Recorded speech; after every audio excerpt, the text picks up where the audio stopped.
అస్సలాముఅలైకుం రహమతుల్లాహి వ బరకాతుహు. పోరాడితే ఏముంది పోయేది బానిస సంఖ్యలు తప్ప. ఈరోజు స్వతంత్రం వచ్చి 77 సంవత్సరాలు అవుతున్నా మనం ఇంకా హక్కులు హక్కులు హక్కులు రాజ్యాంగం ఇచ్చినటువంటి ప్రతిఫలాలు పూర్తి స్థాయి అనుభవించలేక రోడ్ల మీదకి వస్తున్నాం. ఎవరు పాలనలోకి వచ్చినా వాళ్ళు మనల్ని కరేపాకులా వాడుకుంటున్నారు తప్ప మనకు రావాల్సిన హక్కులు మన అభివృద్ధి గురించి ఏ మాత్రం ఆలోచించకుండా కేవలం మనలను వాడుకుంటున్నారు ఆడుకుంటున్నారు. కానీ మనం ఏం చేయాలి? మన బాధ్యత ఏంటి? ఖచ్చితంగా ప్రతి ఒక్క ముస్లిం ఒక్క పోరాట యోధుల్లా కావాలంటే ముఖ్యంగా మనకు ఉండాల్సింది సమస్యల మీద సంస్థ మీద అదే విధంగా సమాజం మీద పూర్తి స్థాయి అవగాహన ఉండాలి. అవగాహన లేని పక్షంలో మనల్ని ప్రతి ఒక్కడు వాడుకుంటాడు ఆడుకుంటాడు. ముఖ్యంగా ఈరోజు చూస్తున్నాం మనం ఈ వేదిక పెట్టడానికి కారణం ఏంటి? ప్రభుత్వం ఏం మాట ఇచ్చింది? తెలుగుదేశం ప్రభుత్వం. ఇక్కడ ఎవరైనా సరే తెలుగుదేశం పార్టీలో ఉన్నటువంటి వ్యక్తులు ఉండొచ్చు. దయచేసి ఆ రోజు మేనిఫెస్టోలో ఏం పొందుపరిచారు, మీరు ఏం చేస్తున్నారు? కనీసం ప్రభుత్వం వచ్చి 2 సంవత్సరాలు అవుతున్నా మీరు మేనిఫెస్టోలో పెట్టినటువంటిది ఒక్కటి అమలు వచ్చారా? లేదే. ఎందుకు మరి ఇక్కడ ఉన్నటువంటి తెలుగుదేశం పార్టీ నాయకులు ప్రశ్నించలేకపోతున్నారు? అంటే చేతకానితనమా? చావ చచ్చిందా? ఖచ్చితంగా మీరు ప్రశ్నించాలి, అడగాలి, మీ హక్కులు అడగాలి. ఎందుకంటే మనం భారతదేశంలో పౌరునిగా మనకు ఉన్నటువంటి హక్కును మనం తీసుకోవాలి. అవసరమైతే భిక్షగా కాదు, లాక్కోవాలంటే మనం ఏం చేయాలి? మనలో యూనిటీ రావాలి, మనలో ఐక్యత రావాలి. ముఖ్యంగా డాక్టర్ బాబాసాహెబ్ అంబేద్కర్ గారు ఇచ్చినటువంటి ఒక సంకేతం ఉంది. ఏం చెప్పాడు తెలుసా? ఏ కులం ఏ మతం అయితే రాజకీయాలలో ఉండదో, అదేవిధంగా చట్టసభలో ప్రాతినిధ్యం వహించదో ఆ కులం అనగారిపోతుంది, అనిచి వేటకు గురవుతుందని చెప్పారు. అన్నీ మనకు తెలుసు, కానీ మనం ఏం చేస్తున్నాం? అమ్ముడు పోతున్నాం. దయచేసి మరో రకంగా అనుకోవద్దండి.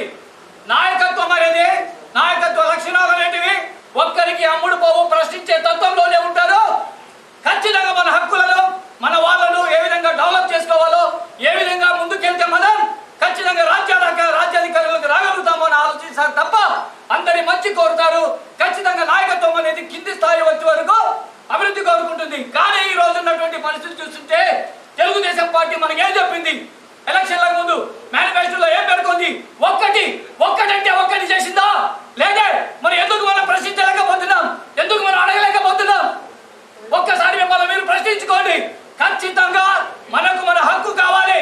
మన హక్కు కావాలంటే దాదాపు మనం రాజకీయాలలో మన వంతుగా భాగస్వామ్యం ఉండాలి. ఈరోజు చూస్తున్నాం రాష్ట్రంలో మనం అనుకుంటే ఈజీగా 18 సీట్లు ఎమ్మెల్యేలుగా మనం ఉండగలుగుతాం. కానీ మనలో ఒకటి లేక మనం విడిపోతూ ఆ పార్టీలని ఈ పార్టీలని వారికి చెంచగిరి చేస్తూ వీరికి చెంచగిరి చేస్తూ పూర్తి స్థాయి అమ్ముడు పోతున్నాం. నాయకత్వం అనేది లేదు. అది పార్టీలలోకి మనమే సంకేతాలు ఇచ్చేస్తున్నాం. ముస్లింలను ఈజీగా కొనేయవచ్చు, ముస్లింలను ఈజీగా విభజించవచ్చు అనేటటువంటి నానుడి ఆ రాజకీయ పార్టీలకు తెలిసిపోయింది. కాబట్టి మనలో ఐక్యత లేదనేది వాళ్ళు తెలుసుకున్నారు. కాబట్టి ఈరోజు మనతో ఆడుకుంటున్నారు.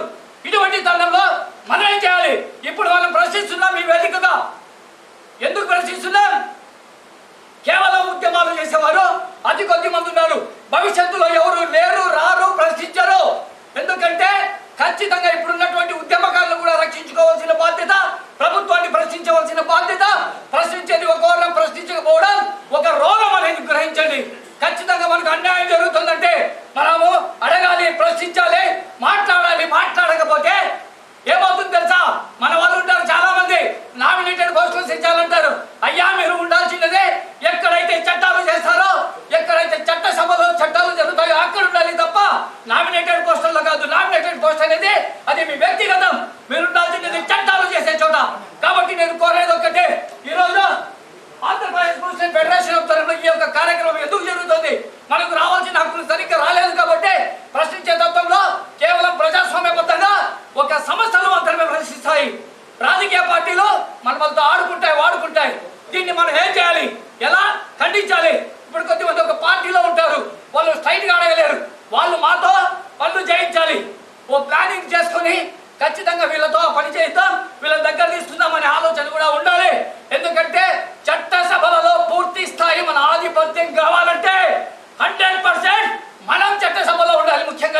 రావాలి, మనకు యూనిటీ రావాలి.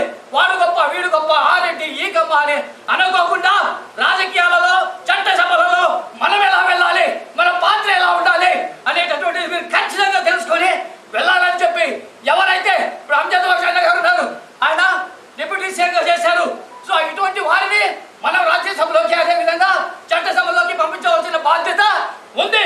కాబట్టి రాబోయే ఎలక్షన్లలో కూడా మనం ఒక్క మాట మీద ఉండి ఒక్క తాటి మీదకి వచ్చి మన వాళ్ళు ఎక్కడ నిలబడినా సరే మన వాళ్ళకి మనం చేయుతనివ్వాలి.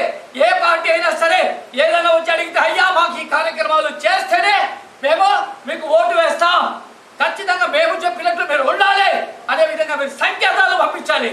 అంతేకాక ఈరోజు చూస్తున్నాం, ఎన్డీఏ ప్రభుత్వం వచ్చినప్పటి నుంచే ముస్లింల మీద దాడులు ఎక్కువైపోయాయి, మైనార్టీల మీద దాడులు ఎక్కువయ్యాయి. ఎక్కడైనా ప్రశ్నిస్తున్నారా, ఎవరైనా మాట్లాడుతున్నారా? ఒక ప్రజా సంస్థలు తప్ప. బాగా తెలుసుకోండి. కాబట్టి ప్రజా సంస్థల్లో కూడా రండి, మీరు చైతన్యవండి. రాజకీయ పార్టీలలో మనం ఆధిపత్యం కావాలంటే, మన వాట నిలబడాలంటే మనం ఖచ్చితంగా రాజకీయాలలో మన వాళ్ళు ఉండేలా చేసుకోవాలి. ఖచ్చితంగా రాబోయే ఎలక్షన్లో అలా మనకు న్యాయం జరిగేటట్లు మనం పూర్తి స్థాయి మనకు సపోర్ట్ చేసే పార్టీలలోనే మనం చేయుతోనిద్దాం, వారితోనే కలిసి నడుద్దాం, మన హక్కులు మనం సాధించుకుంటాం. Thank you. అందరూ బాగుండాలి, అందులో నేను ఉండాలి, నాతో పాటు మీరు ఉండాలని కోరుకుంటూ నమస్తే.